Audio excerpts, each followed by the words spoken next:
नमस्कार मित्रों, पिछली वीडियो में देखा कैलासा बुआ का बेटा कलिका सिंह अपने कुछ गुंडों से भीमा के चाचा को बेहोश करवाता है और भीमा के भैया कुंदन को लाठियों से मरवाता है। और यह सब देखकर भीमा के बिरादरी का एक व्यक्ति भीमा के घर दौड़कर बताने आता है। तो आइए मित्रों, अब जानते हैं इससे आगे का। भीमा के चाचा छबीला को होश आ जाता है और भीमा के सभी परिवार वाले भी वहाँ पहुँच जाते हैं। सभी लोग कुंदन को उठाकर ले जाते हैं घर। कैलासा बुआ और कलिका सिंह अपने घर में आपस में बातचीत करते हैं भीमा को लेकर। तभी बुआ का छोटा बेटा आ जाता है और कहता है, भैया ये आप क्या करके आए हैं? आपने लोगों को इकट्ठा करके कुंदन को सिर्फ इसलिए मार मार के बेहोश कर दिया कि उसने अपनी मूछें ऊपर कर दिया। हद हो गई है भैया।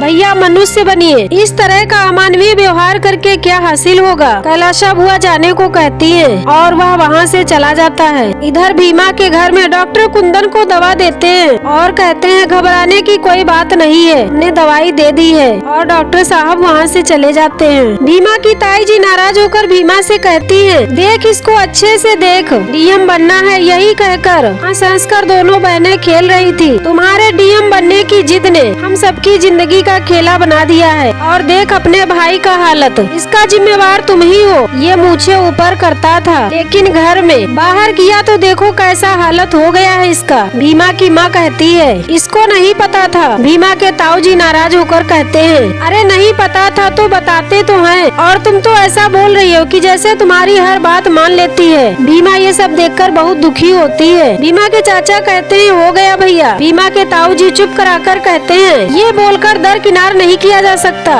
जो हुआ है वो आगे भी होगा, लेकिन इसका मतलब ये थोड़ी है आज का ना सोचे। आज जहाँ हमारा बेटा कुंदन पड़ा है, कल हम भी हो सकते हैं, तुम भी हो सकते हो, कोई भी हो सकता है। आज बाबू साहब लोग कुछ लोग मिलकर मारे हैं, कल बहुत सारे बाबू साहब लोग मिलकर हम सबको मार डालेंगे। भीमा कहती है, ऐसे कैसे मार देंगे? भीमा की ताई जी कहती है, अभी शक है तुमको? बुद्धि तुम्हारी दो कौड़ी की हो गई है, पढ़ने क्यों जाती हो? सामने सबूत है फिर भी काबिलियत पूछ रही हो। और भीमा की माँ से कहती है, ए धनिया एक काम कर, जब हमारी पूरी बिरादरी का लोग मरने लगे तब जाकर तुम अपनी बेटी को समझाना। ए बेटी तुम पढ़ाई लिखाई का जिद छोड़ दो। और भीमा से कहती है कि ए बेटी तब तक तुम पढ़ना लिखना सीख जाओगी, मरे हुए लोगों का एक एक करके नाम लिखना खाली पन्ना में। भीमा के पिताजी कहते हैं, अरे बस कीजिए, बच्ची है। अभी भीमा की बिरादरी का एक व्यक्ति कहता है, बच्ची है तो बच्ची की तरह रहे ना, क्यों सबको सुधारने और पढ़ाई कर अपने सपने को पूरा करने में लगी है? जब ये सारा मोहल्ला मरघट बन जाएगा तभी इसको बच्ची ही कहेंगे। भीमा ये सब सुनकर बहुत दुखी होती है और वह वहाँ से चली जाती है। भीमा की माँ भी जाने लगती है लेकिन भीमा के पिताजी रोक लेते हैं और कहते हैं, इस समय भीमा से ज्यादा जरूरी है कि हम सब कुंदन के साथ खड़े रहे। भीमा एकांत में जाकर बैठ जाती है और सभी बातों को लेकर सोचती है और कहती है कि गलती हो गया है हमसे।